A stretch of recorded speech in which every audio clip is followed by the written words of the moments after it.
Olá, bem-vindos a mais um episódio do Metamorfose Ambulante. Hoje temos aqui connosco uma aniversariante, que é a Andreia. Olá, Andreia. Olá. Andreia, após 50 episódios, finalmente temos alguém que passou bastante tempo num cruzeiro. Vamos ouvir tudo sobre isso, não sem antes passarmos por alguns episódios bastante caricatos. Fiquem por aí.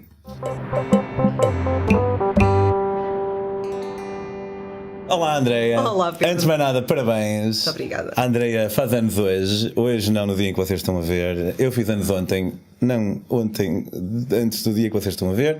Mas aqui estamos. Obrigado por teres vindo partilhar o teu dia connosco. Estamos juntos, obrigada eu. Espero que seja muito especial. Está a ser muito especial. Ai, obrigado. Viste alto egocêntrico, tipo assumi logo que era por minha casa. Não, desculpa. Olha, tu diz? Perna. Ah, perna.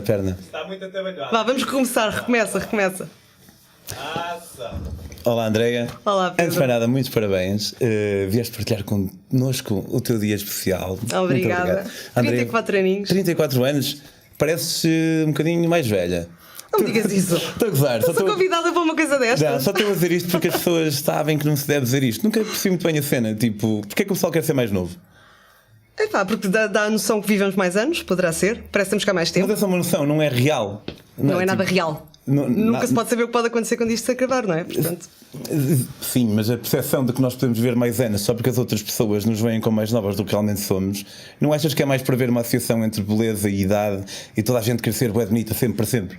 Sim, eu acho que é muito aquela ideia de vamos ser jovens e vamos viver eternamente na nossa juventude. E não, isto os anos vão passando, vamos perdendo assim algumas faculdades, vamos começando a ter algumas artroses e algumas dores aqui e ali. E pronto, a malta quer ser nova para não ter esses problemas, mas é o que é, não dá para fugir. Nem que isso implique irmos enganando a nós próprios aos poucos. Mas não, estás com um aspecto. Tu também estás. Muitos parabéns também para ti, obrigado. Também fizeste anos. Sim, é verdade, mas eu fiz 36. E sou um bocadinho mais velho, portanto tenho menos tempo a viver.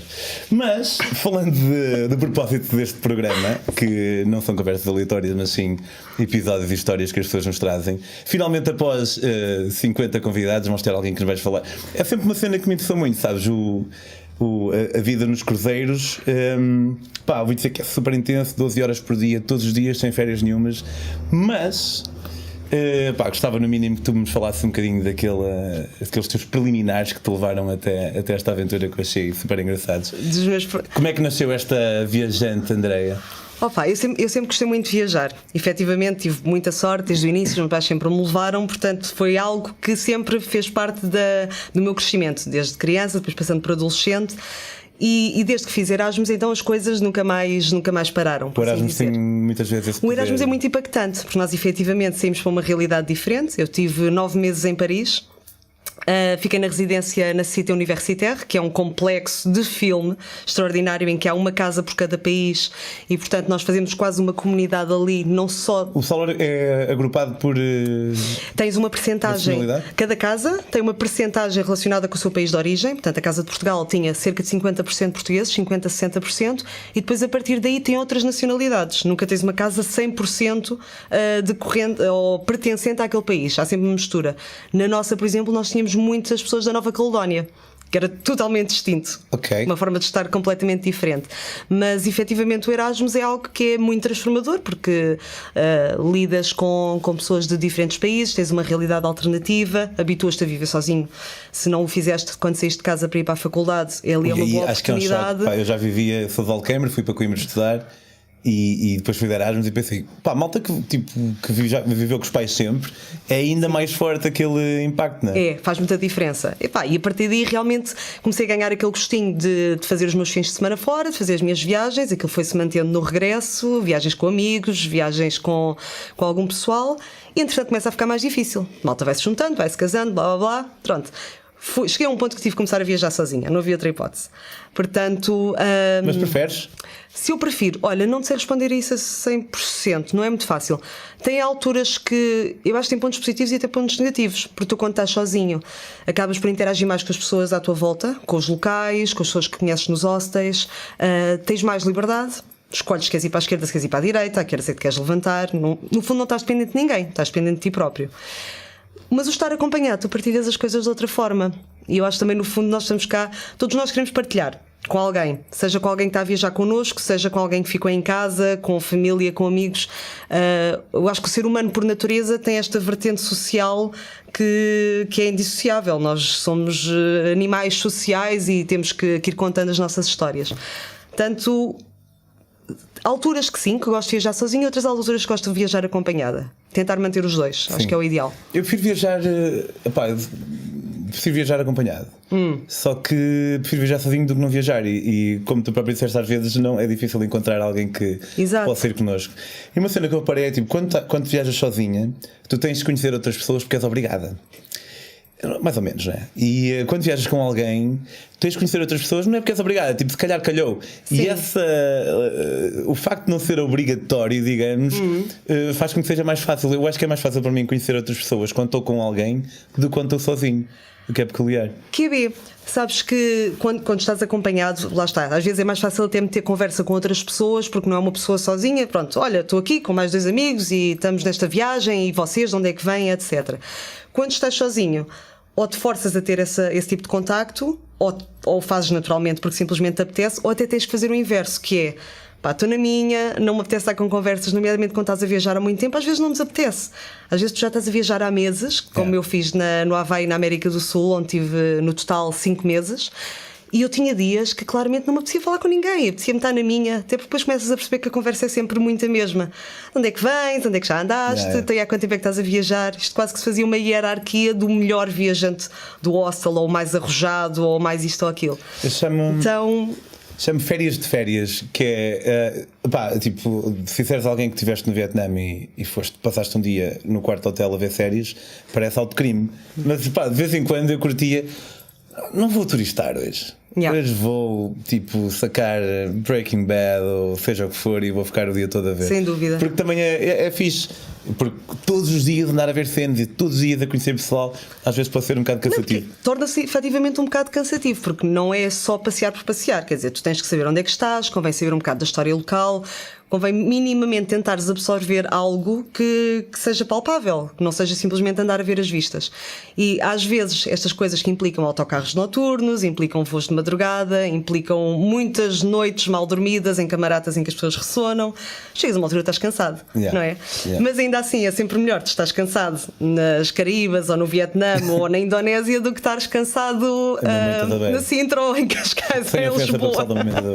Então tu sentiste a necessidade de começar a viajar sozinha e então foste começando a organizar Eu cheguei àquela parte do dilema que era ou vou sozinha ou não vou, não tenho hipótese. Pronto, e já tinha passado também a fase de começar a viajar em empresas de viagens de aventura, portanto já sabia o que era viajar sozinha com desconhecidos, também já tinha experimentado e pensei, ainda não é isto que eu quero. E fui fazer uma viagem muito curta inicialmente à Eslovénia, com os dias de férias que me tinham sobrado, e aquilo correu muito bem. Portanto, a minha preocupação que durante anos foi vou viajar sozinha e vou perceber que me sinto triste, que queria estar acompanhada, isto é tão bonito, não tem ninguém comigo. Não aconteceu. Pelo contrário, foi extremamente libertador e senti-me muito bem.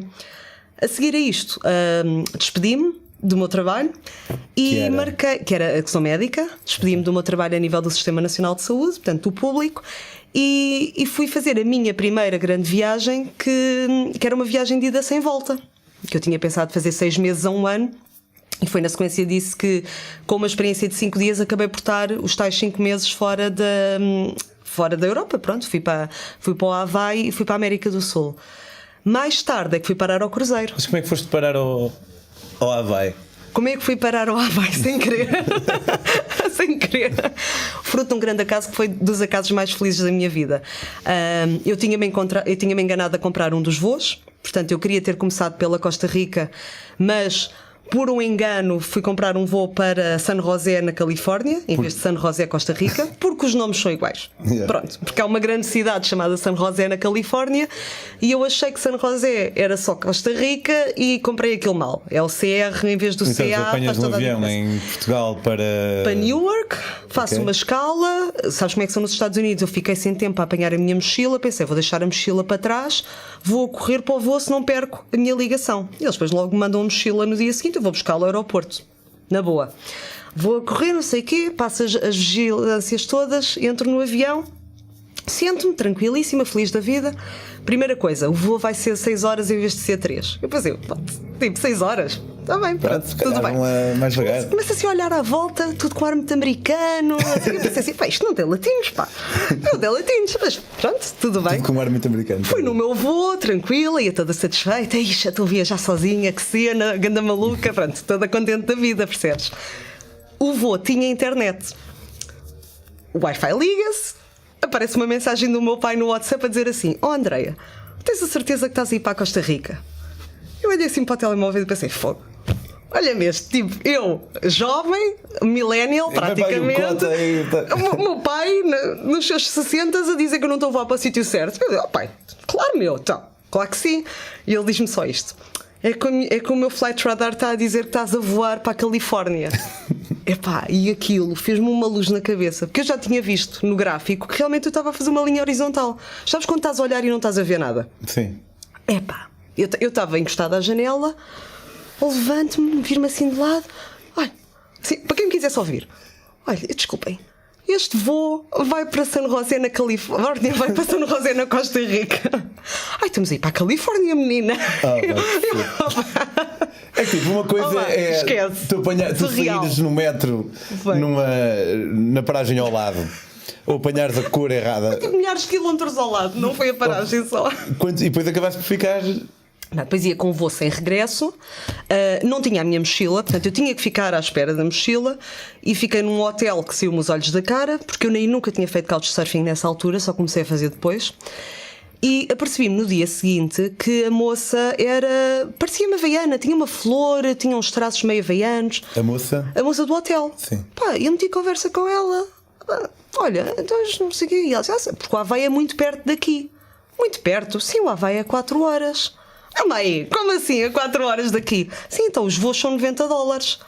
Eu disse: vá, calma aí, para tudo. Nice. Portanto, eu estava numa a decidir se voltava para a Costa Rica, para começar a minha viagem como tinha planeado, que era ir até à Patagónia e depois voltar para cima, em direção ao Brasil, ou alternativa B, fazer os parques naturais dos Estados Unidos, uma vez que eu estava praticamente em cima de São Francisco, portanto era começar para os parques naturais, e de repente surge-me esta oportunidade.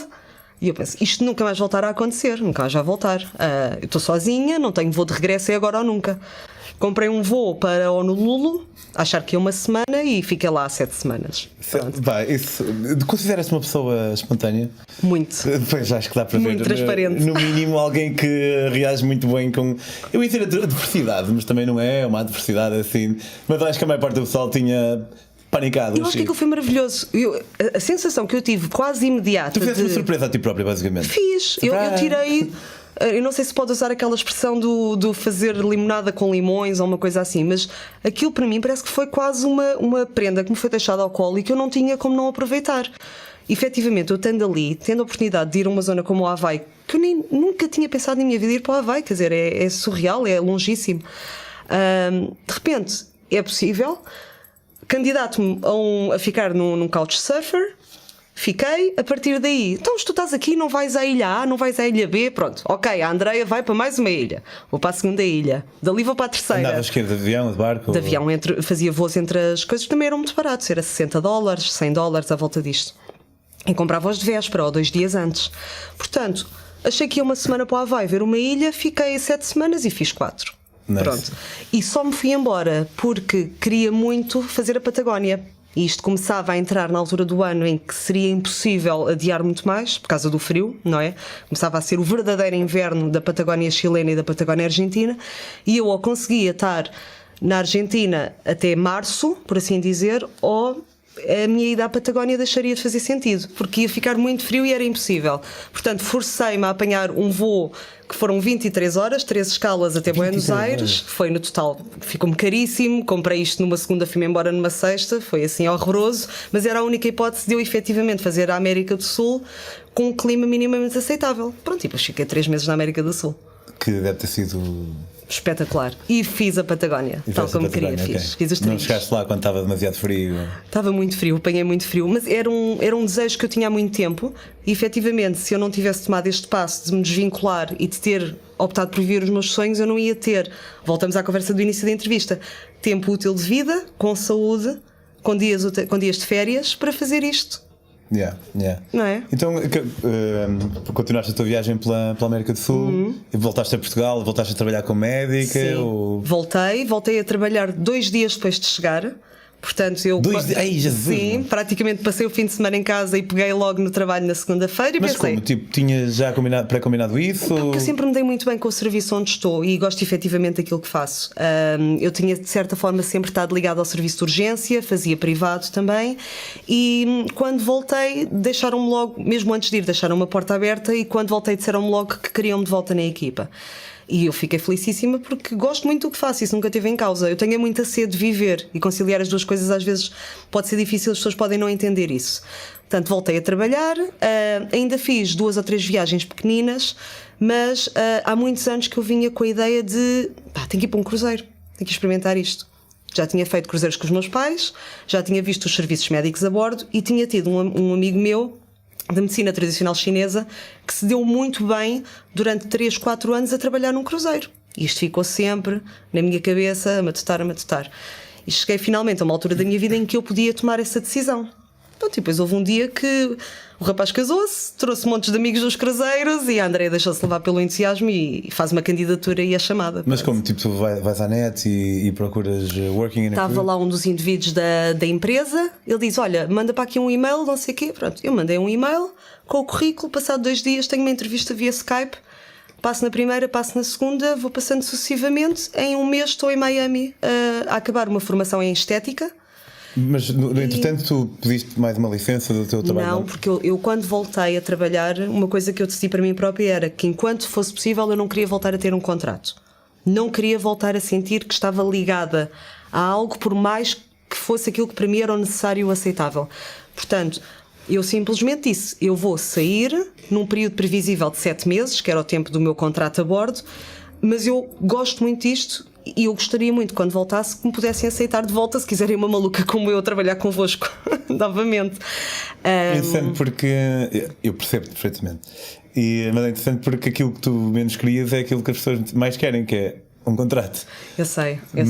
Mas felizmente, pronto, não só até pelo teu ramo, permite-te, havendo alguma procura, não é? Eu, de certa alguma forma, oferta, digo nesse aspecto sou um bocado privilegiada, não é? Mas também a verdade é que durante muitos anos fiz um sacrifício muito grande para ter o curso que tenho e trabalhei muito neste sentido. Mas efetivamente eu sempre tive muita noção, talvez por trabalhar no ramo da saúde e ver que a doença pode aparecer de repente e que a morte pode aparecer de repente, sempre tive noção que o nosso papel aqui é de passagem, nós não estamos cá tanto tempo assim, nomeadamente se pensarmos que podemos ficar doentes, que os nossos pais vão precisar de nós e que um dia nós próprios poderemos ser pais, poderemos ser mãe, pai, etc. Portanto, o tempo que nós temos para viver a nossa vida, para aproveitarmos a nossa vida, tem que ser muito bem rentabilizado. E para mim, não seria rentabilizado com 20 dias de férias por ano. Não para aquilo que eu queria viver e para aquilo que eu queria experienciar. E, portanto, eu tive que tomar a decisão de desvincular-me e de não fazer um contrato, que é isso que eu continuo sem ter, é ter um contrato de trabalho. Portanto, trabalho por os chamados recibos verdes. E pronto, e houve esta oportunidade de conciliar trabalho com trabalhar a bordo, sendo que não fui como emergencista, não fui como médica de serviço de urgência que eu faço hoje em dia, fui como médica de estética. Que significa? Botox e ácido hialurónico na cara das velhotas. Ácido... hialurónico. Algum nome correto que eu possa saber? Não, basicamente era tratamento de rugas de expressão. Portanto, fiz a formação em Miami, que é assim, portanto, só vai fazer um cruzeiro deste tipo de coisas. Exatamente. E é suposto haver uma médica especializada. Os grandes cruzeiros de luxo hoje em dia têm todos um spa, mas os melhores cruzeiros têm uma médica ou um médico que faz estética facial. E isto porquê? Tu pensa o seguinte, tu vais 14 dias para um cruzeiro, para as Caraíbas, com a tua mulher. E de repente voltas e vens coradinho, vens com ar todo fresco, até ganhaste 1 quilinho ou 2, vens bem disposto e a tua cara está reluzente. Estas férias fizeram-te mesmo bem, espetáculo. E tu, sim, foram tão boas, diverti-me imenso. Andaste a fazer coisas aqui e ali, não é? Só que ninguém sabe, porque aquilo, como não tem um tempo de recobro, Tu continuas a ter o máximo proveito do barco, eventualmente com uma nódoa negra aqui ou ali que passa com maquiagem, e quando voltas vens fresco e fofo e ninguém sabe. Mas o propósito do barco não é esse, suponho, é só um bónus. É um bónus, aquilo é um bónus para alguém que quer investir em conciliar uma experiência de férias com uma experiência de luxo e glamour que é providenciada neste tipo de serviço, que é um cruzeiro. E quantas horas por dia é que fazias isso e quantos dias por semana? Olha, eu ia como oficial, portanto eu tinha uma série de regalias que posso dizer que muitos dos meus colegas de spa inclusive é que não tinham, não é? Portanto, eu num circuito de 14 dias, eu tinha 2 dias de folga à minha escolha, 2 dias completos, e depois nos dias de porto, que eram os dias em que o navio entrava num porto qualquer durante o trajeto, eu começava a trabalhar às 2h30. Fazia das 2h30 às 9h30 nesses dias. Os dias de navegação, que são os dias em que o navio não para em lado nenhum, está sempre a circular, eu começava às 6h30 da manhã e acabávamos às 9h30 da noite. Uau, mas tipo, sempre... Havia muita gente? Não. Havia muita gente de turistas, mas não havia muita gente de clientes. Porquê? Porque fui, como já tinha vivido em Londres, num estágio, e como falava muito bem inglês e era europeia, eles acharam que eu teria mais benefícios para a empresa indo para um barco de uma companhia inglesa. Portanto, a minha expectativa sempre foi ir para uma Royal Caribbean ou para um grande barco americano. E eles acharam que, esta é europeia, tem uma forma de estar um bocado diferente, vamos mandá-la para um barco inglês. O problema dos barcos ingleses é que a média de idades é muito mais alta. Ou seja, tu para tu fazeres um bom tratamento de estética na cara de uma senhora de 70 anos, tens que despender muito mais creme, não é cremes, é injetáveis, estava a usar um termo mais fácil para compreender, mas tens que investir muito mais para ter resultados do que numa jovem de 30 ou 40. Por assim dizer. Portanto, as pessoas não compravam os tratamentos. Até iam lá à consulta, achavam que eu era massagista ou que era esteticista, perguntavam se eu lhes ia vender cremes. Eu disse, não amigos, eu sou médica. Eu estou aqui para falar de botox e ácido hialurónico. São tratamentos que são feitos à base de injeções. Não dizia isto desta forma, mas tentava-lhes explicar que era um bocado diferente. E eles, quando viam a conta choruda em que isto ficava, desistiam. Portanto, eu não tinha clientes. Tens liberdade de poder dizer quanto é que era? Ou... Tinha que dizer. Aqui, é assim, isto posso dizer que em dólares ainda era muito mais dinheiro. Portanto, um dos primeiros problemas que eu tive foi chegar a um navio inglês e perceber que cada tratamento era 30% mais barato do que era em dólares. Ainda assim, eu tinha frequentemente contas de 1.000, 1.500 libras. E quanto tempo é que dura esse... Depende do que fizeres. Tens tratamentos que duram 4 meses, tens tratamentos que duram 3. Portanto, isto não é nada de vitalício, são coisas transitórias. Mas fazem-te muita diferença, efetivamente, na estética facial. E aquilo é malta que, à partida, tem poder económico para o fazer. Só que nestes cruzeiros, em particular, desta companhia, eram cruzeiros que, comparados com o tempo, todo o pacote, incluindo o voo, eram 1.000 libras. Ora, se tu compras um pacote de 14 dias num cruzeiro, com o voo e pagas 1.000, se te aparece uma moça a dizer que tu fazes um tratamento por 1.000, ninguém compra. Tu nem sabes precisas. Portanto, eu fazia muitas horas de serviço, mas sem clientes. O que para alguém habituado a trabalhar, ainda por cima num serviço de urgência, lá sentada numa... tinha que estar. E tinha que dar justificações ao meu manager porque é que não tinha clientes. E para mim era horrível, porque eu não sou uma vendedora. Nunca fui uma vendedora. Para mim era um trabalho horrível, no sentido, estou habituada a ajudar as pessoas que precisam e que vêm ter connosco porque precisam, e não porque eu tenho que lhes impingir o que é que seja. Portanto, foi uma experiência. Eu não aguentei os 7 meses. Eu, ao fim de 3 meses, vim-me embora. Que trajeto é que fizeste? Olha, eu descobri o meu trajeto no primeiro dia que entrei no barco. Ou seja, nós fazíamos a pós-graduação, fazíamos a formação toda, íamos para Miami terminar, ter uma parte de componente prática, e depois, no último dia, abríamos um envelope, um dossiezinho, e nesse dossiê tínhamos o nome da empresa, o nome do barco e o trajeto. Portanto, eu só que a tua vida pauta-se muito por cenas assim de última hora. Eu só soube onde é que ia 2 horas antes de apanhar o avião, que foi para os Barbados. Então eles fizeram um circuito de 14 dias na zona das Caraíbas. Eu voei de Miami para os Barbados e depois fazia Barbados, Turcos e Caicos, um porto na República Dominicana, sim, Santa Lucia, Santo Vincent, Tórtola, Ilhas Grenadinas, aquelas ilhas onde eles gravaram o Pirata das Caraíbas. Isso é outra oportunidade de ir a sítios onde é caríssimo ir, suponho, porque essas ilhas-nações...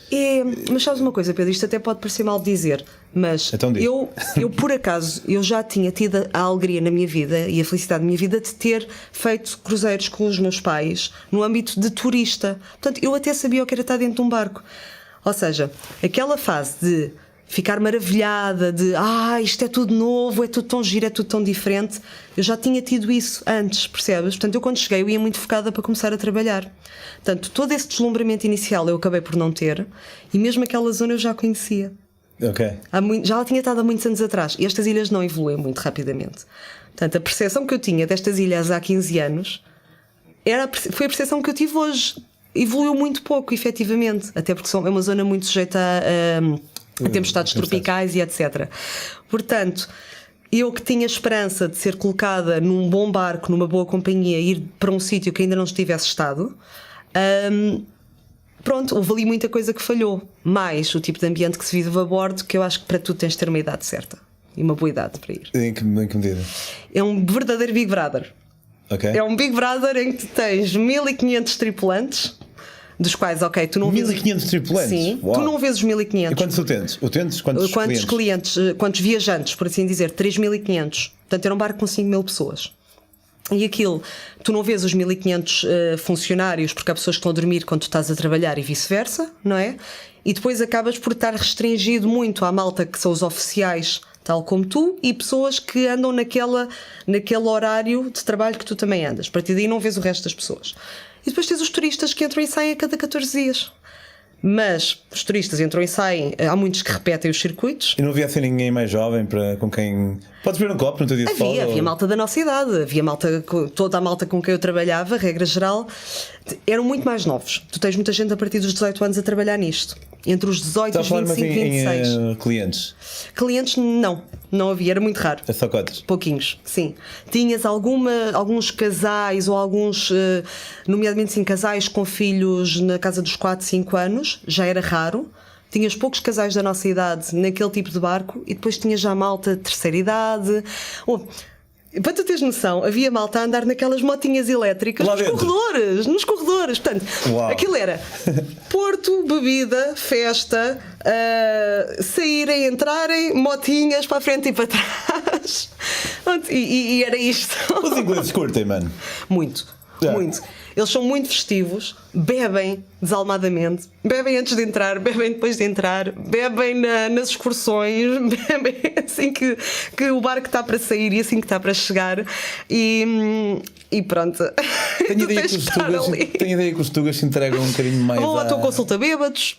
Dizem que querem fazer um tratamento bêbado. E tu dizes: olha, não, você não tem condições de fazer um tratamento destes agora. É melhor não. Mas eu pago. Não, depois é o teu manager mais tarde a perguntar porque é que tu não querias ter exatamente. Acho que chegou a acontecer. O código deontológico não me permite. Chegou a acontecer. Tive malta assim, sim. E depois tive uma que nunca me deu a entender que estava alcoolizada, não cheirava, tu não te percebias, quis fazer uns lábios. Tudo bem, quis pôr um bocado de volume nos lábios, uma coisa mínima. O equivalente a estar bêbado e fazer uma tatuagem, eles vão fazer uma cena de botox. Assina-me os papéis, eu abro a seringa e de repente ela diz: é melhor não fazermos isto porque eu bebi uns copos a mais. Ele levanta-se da cadeira e vai-se embora. Ok. Eu fiquei assim: amiga, acabei de gastar uma seringa de $700, o que é que tu estás a fazer? A sério? E depois?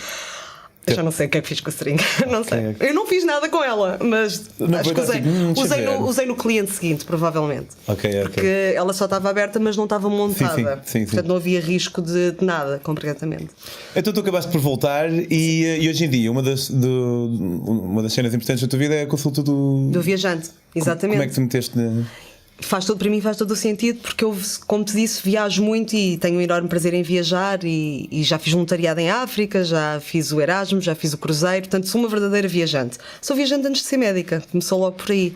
Portanto, sempre tive muita vontade, desde há muitos anos, de especializar-me, de certa forma, na medicina do viajante, e como comecei a contar as minhas histórias no meu blog, que é para os meus amigos e a família seguirem, que é o Me Across the World, que é o mesmo nome que eu tenho no Facebook e no Instagram, é o meacrosstheworld.com. Montei a plataforma da consulta do viajante online, que estou agora a estruturar uma nova plataforma só para me dirigir para isto. Portanto, a malta em casa que quiser fazer uma consulta contigo pode ir ao site e... Exatamente, vai ao meacrosstheworld.com, tem lá um formulário que me ajuda a preparar a consulta de antemão e nós depois fazemos a consulta online com envio das receitas para o e-mail. Ok, muito fixe. Olha, obviamente eu gostava de falar contigo muito mais, mas assim foi. Talvez ela volte cá, a Andreia. disse ela, porque André ou Adriana, eu não queria cometer o mesmo erro. Não sei se foi neste take ou não. Mas olha, aí em casa, sim, por favor, vão a ver o blog da Andreia. Terá todo tipo de informação acerca de bastante tipos de destinos e também consulta o Viajante é fixe, porque morrer não é assim tão fixe. Oh meu Deus. Quanto a mim, podem seguir as minhas próprias aventuras em Pedro on the Road. Se quiserem apoiar a Metamorfose, podem fazê-lo de duas maneiras. Uma delas é apoiando em patreon.com/metamorfoseambulante. A outra é comprando nos meus livros. Há de Portugal a Singapura por terra, de Portugal à África Sul bicicleta e agora o mais recente e melhor, do Panamá ao México à boleia. Muito prazer ter-te aqui. Obrigada. Parabéns uma última vez. Obrigada, e espero voltar a ver-te em breve. Voltaremos a ver-nos agora em breve. Espero que sim. Tchau, tchau.